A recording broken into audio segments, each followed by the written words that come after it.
Lecture ચોથું દોજક. આજ હું દોજકના બારામાં બોલવા માંગુ છું. કેટલાક માણસો એમ માને છે કે પૂર્વજન્મમાં કરેલા કર્મનો બદલો બીજા જન્મમાં ભોગવવાનો હોય છે. એટલે આ જીવનમાં માણસ જે સુખ દુઃખ ભોગવે છે તે પૂર્વના સંચિત કર્મોનું પરિણામ છે.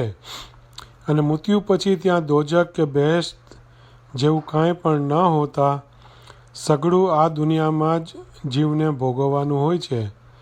જ્યારે બીજા માણસોની એ માન્યતા છે કે મરણ બાદ ગુનેગારને દોજકમાં નાખવામાં આવશે, તેમજ સકૃત્યો કરનારને બહેશ્તના સુખ આપવામાં આવશે.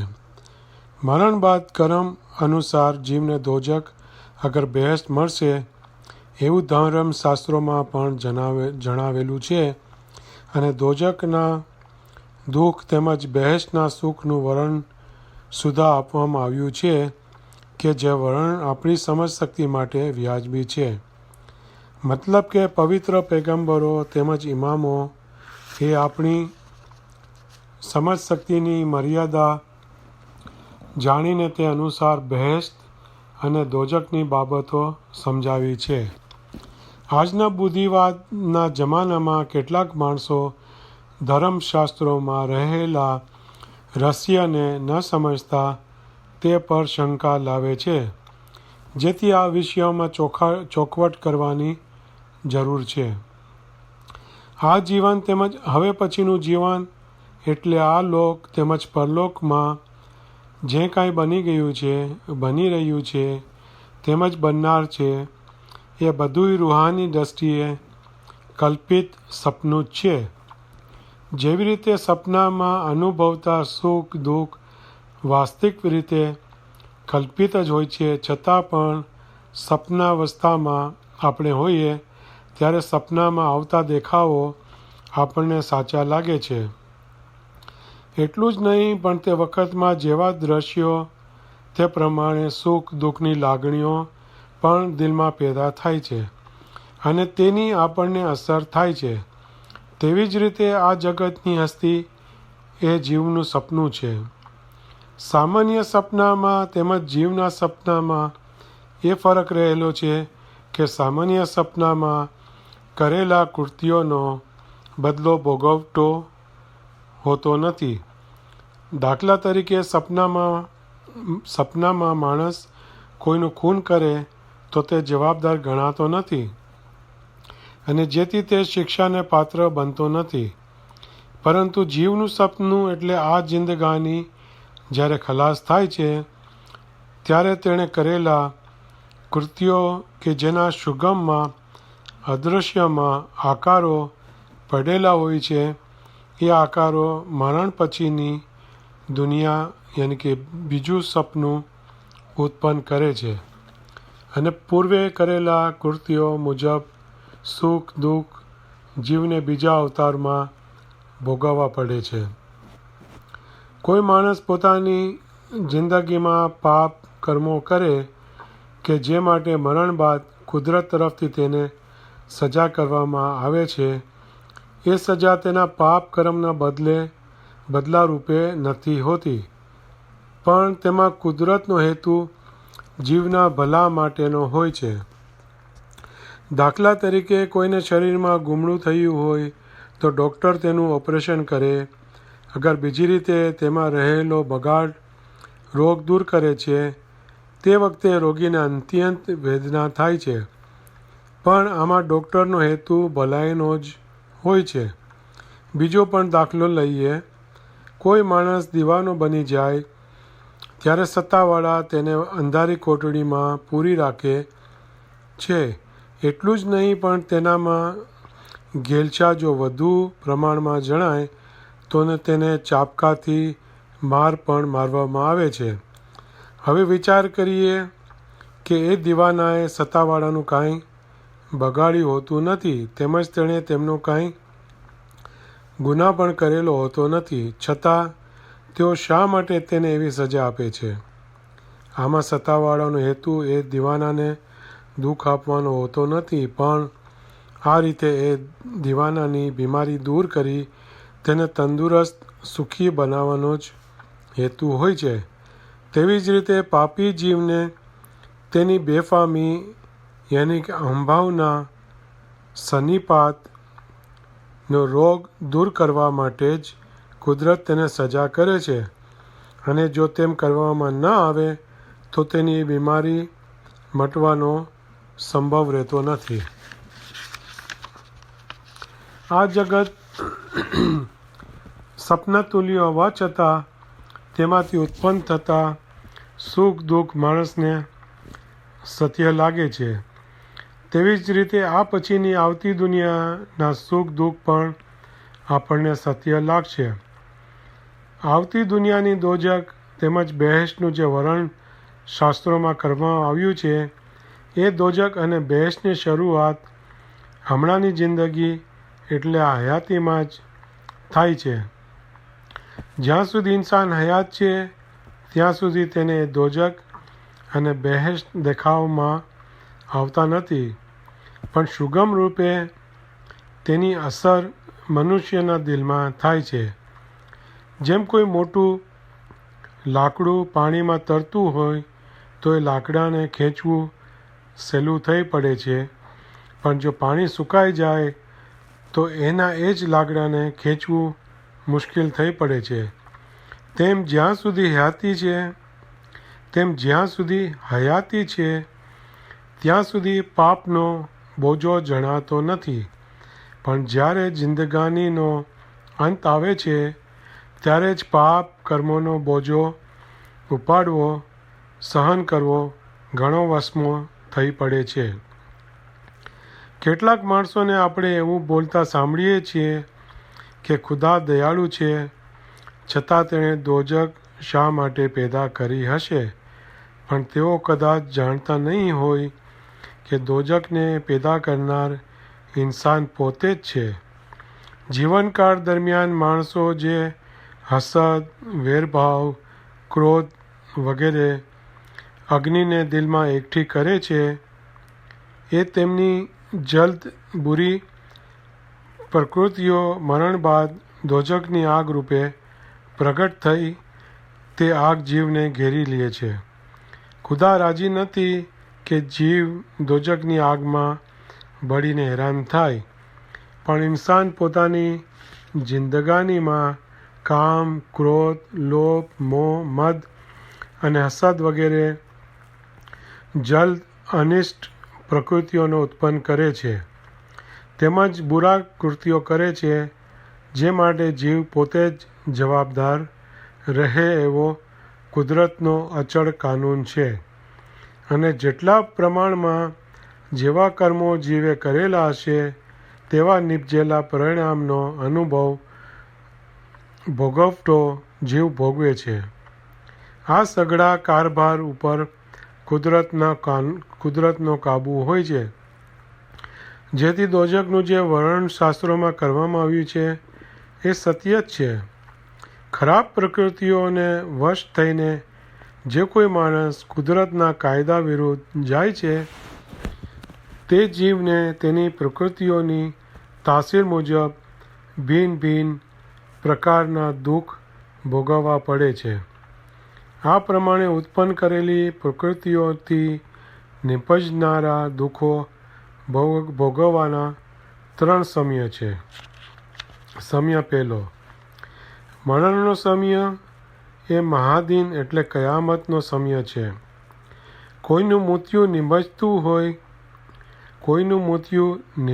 નિપજતું હોય ત્યારે આજુબાજુના માણસોને મૃત્યુનો એ સમય બહુ ટૂંકો જણાય છે, પણ મરનાર માટે તો એ વખત ઘણો જ લાંબો હોય છે.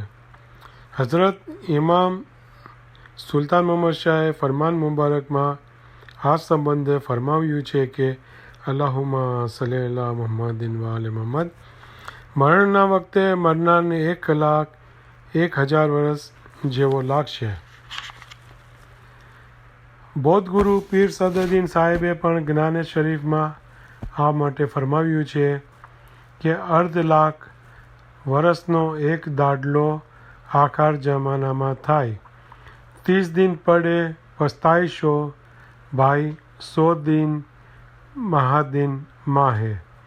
બીજા જ્ઞાનમાં પણ આ બારામાં વધુ ચોખવટ કરી પીર સદરુદ્દીન સાહેબે કહ્યું છે કે રોજ કયામત દહાડો આવશે અને અવતારે અવતાર સાહેબ લેખા માંગશે, તમે નિષ્ક્રિય જાણો નિરાધાર. મરણનો આ વખત એ પાપ કર્મોનો ભોગવટો લેવાનો પહેલો સમય છે. આ સમય દરમિયાન જીવનો ઇન્સાફ થાય છે, તેમજ તેનો ચુકાદો અને ખુલાસો પણ થાય છે. જીવનો ઇન્સાફ અને ખુલાસો થાય છે તે દરમિયાન જીવને છેલ્લી તક આપવા માટે હઝરત ઇમામ સુલતાન મહમદ શાહે ચાંદ્રાતના પંજેભાઈઓની મંડળીની સ્થાપના કરી છે. જે મંડળીની ખાસ મજલિસમાં પંજેભાઈઓ સાથે મળી મરનારે કરેલા ગુનાની માફી અને આઝાદી માટે ખુદાની દરગાહમાં દુઆ માંગે છે અને કુદરતના નિયમ મુજબ જમાતની દુઆ ખુદાની દરગાહમાં કબૂલ થાય છે. હઝરત ઇમામ સુલતાન મહમદ શાહે આ સંબંધે ફરમાવ્યું છે કે અલ્લાહુમ્મા સલ્લી અલા મુહમ્મદ વ આલે મુહમ્મદ. મેં ચાંદ્રાતના પંજેભાઈઓની મંડળીની સ્થાપના કરી છે. ખુદાના કરે તમારામાંથી કોઈ પંજેભાઈ ગુજરી જાય તો તેના નામની એક મજલસ કરજો અને મરનારના ગુનાની બક્ષામણી માટે પંજેભાઈઓ ભેગા થઈને ખુદાની દરગાહમાં તેના હકમાં દુઆ ગુજારજો, જેથી તેના ગુનાહ માફ થશે અને તેને મુક્તિ મળશે. ઇમામે ઝમાન ઉપર જે દીનદારનો સંપૂર્ણ વિશ્વાસ હશે તેના આ રીતે ગુનાહ માફ થશે અને તે મુક્તિ મેળવશે. જ્ઞાને શરીફમાં પણ પીર મા બાપે આનો ખુલાસો કર્યો છે. આશાજી તિલ ધરમ અને હસ્તી પાપ ગત મળી છોડાવશે. ગતના કયા નરજી માને તેને મહાદિનમાં નહીં પૂછાય. આ પાઠનો અર્થ એ થાય છે કે ખુદાના કરેલા ગુનાહ ખુદા માફ કરશે, પણ અન્ય માણસોના ગુનાહ કરેલા હોય તો તેઓની પાસે માફ કરવાથી જ તે ગુનાહ માફ થાય છે. અને અગર પારકો હક કોઈના માથે રહી ગયો હશે તો ખુદાની અદાલતમાં જીવે કરેલા પુણ્યમાંથી હકદારના હકના પ્રમાણમાં જેટલું પુણ્ય હકદારને આપવામાં આવશે તે વખતે તે પુણ્યશાળી માણસને ખૂબ લાગી આવશે, કારણ કે તેનું પુણ્ય જ તેના માટે એ વખતે આધારરૂપ હોય છે. પણ એ વખતે પોતાનું પુણ્ય આપ્યા સિવાય તે કરજદારને છૂટકો હોતો નથી. આમાં એક અપવાદ છે કે જો કોઈ ઇન્સાન પોતાની હયાતીમાં જ આઝાદીને પહોંચ્યો હોય એટલે ફના ફિલા થયો હોય અને જો તે કોઈનો કરજદાર હોય તો પાક ખુદા તેની ભરપાઈ કરી આપે છે. કોઈ કારણસર જીવ પર રહેલો અન્યનો હક કે જેની ભરપાઈ ખુદાની અદાલતમાં કરવામાં નથી આવતી તો એ કરજની ભરપાઈ કરવા જીવને જાનવર અગર ઇન્સાનના અવતારમાં જગતમાં જન્મીને કરજની ભરપાઈ કરવી પડે છે, જેને લેણા દેણીનો સંબંધ કહેવામાં આવે છે. કોઈ માણસ પર અગર કોઈનું લેણું હોય અને એ લેણાની ભરપાઈ કરવા કરજદાર અશક્ત હોય તો લેણદારે તેને ખુલ્લા દિલે તેના પરનો કરજ માફ કરી આપવો જોઈએ કે જેમાં ખુદા બહુ જ રાજી થાય છે. પવિત્ર કુરાને શરીફમાં પાક ખુદાવંદ તાલાએ ફરમાવ્યું છે કે કોઈ કરજદાર ઇન્સાન પોતાનું કરજ ચૂકવવા અશક્ત હોય અને જો લેણદાર પોતાનું લેણું એ કરજદારને માફ કરશે તો તેણે એક મોટું પુણ્ય કરેલું લેખાશે. સમય બીજો, મરણ બાદ મનુષ્યને જો મુક્તિ નસીબ ન થઈ હોય તો તેની જિંદગાનીમાં તેણે કરેલા પાપ, હલકા વિચારો, કાર્યો કે જેના સુગમ રૂપે આકારો બનેલા હોય છે તે આકારો પ્રગટ થઈ સુગમ જગતમાં ગયેલા જીવને ઘેરી લે છે અને જેવા વિચારો અને કાર્યો કરેલા હશે તેવા જ તેના આકારો બનેલા જીવને જોવામાં આવશે અને જેટલા પ્રમાણમાં તે કરવામાં આવ્યા હશે તેટલા પ્રમાણમાં તે આકારો અમુક સમય સુધી તે જીવને દુઃખ આપશે. જીવને મળેલા ચુકાદા મુજબ જ્યારે તે સજા ભોગવી લે છે ત્યારબાદ આ સ્થૂળ જગતમાં તે જીવ અવતાર લે છે અને જીવના પોતાના કર્મોના આધારે મળેલા ચુકાદા મુજબ તે પથ્થર, ઝાડ, જાનવર અથવા ઇન્સાન રૂપમાં જન્મ ધારણ કરે છે. ઇન્સાન ખુદાની ઇબાદતમાં જ્યારે લીન થાય છે ત્યારે તેના શરીરમાં વ્યાપેલો જીવ ખુદા તરફ એકત્ર થાય છે. આ રીતે ઇબાદતના મહાવરાથી પોતાની જિંદગાનીમાં જે કોઈ ઇન્સાનને પોતાના આત્માનો સાક્ષાત્કાર થયેલ હોય અથવા ખુદાની નજીક થયો હોય ત્યારે તેના શરીરમાં વ્યાપેલો જીવ ખુદા તરફ એકત્ર થયેલો હોય છે. એટલે હયાતીમાં જ તેણે પોતાના જીવને શરીરથી છૂટો કરી દીધેલ હોય છે. આ દરજ્જે પહોંચેલા જીવને પછી મૃત્યુ પકડી શકતું નથી. એ જ જીવને તો મૃત્યુના સમયની ખબર પ્રથમથી પડી જાય છે. એટલે તે જે મરણના સમય પહેલાં પોતાની દેહીથી મુક્ત થઈ મલાયકના દરજ્જે પહોંચે છે. પહોંચે છે કે જે દરજ્જાવાળા માટે નથી હોતી હયાત કે નથી હોતું તેના પર કંઈ પૂછાણું પણ એ જીવ તો ખુદાની રહેમતમાં જાય છે. હું હમણાં કહી ગયો તે મુજબ અગર કોઈ ઇન્સાન પોતાની જિંદગાનીમાં એ પવિત્ર હાલતને ન પહોંચી શક્યો અને દુનિયાની તૃષ્ણા માયામાં લૂંટ બની દુરાચારી બન્યો તો તે ઇન્સાન મરણના વખતે ભયગ્રસ્ત બને છે અને મરવા માટે તે ખુશી નથી હોતો.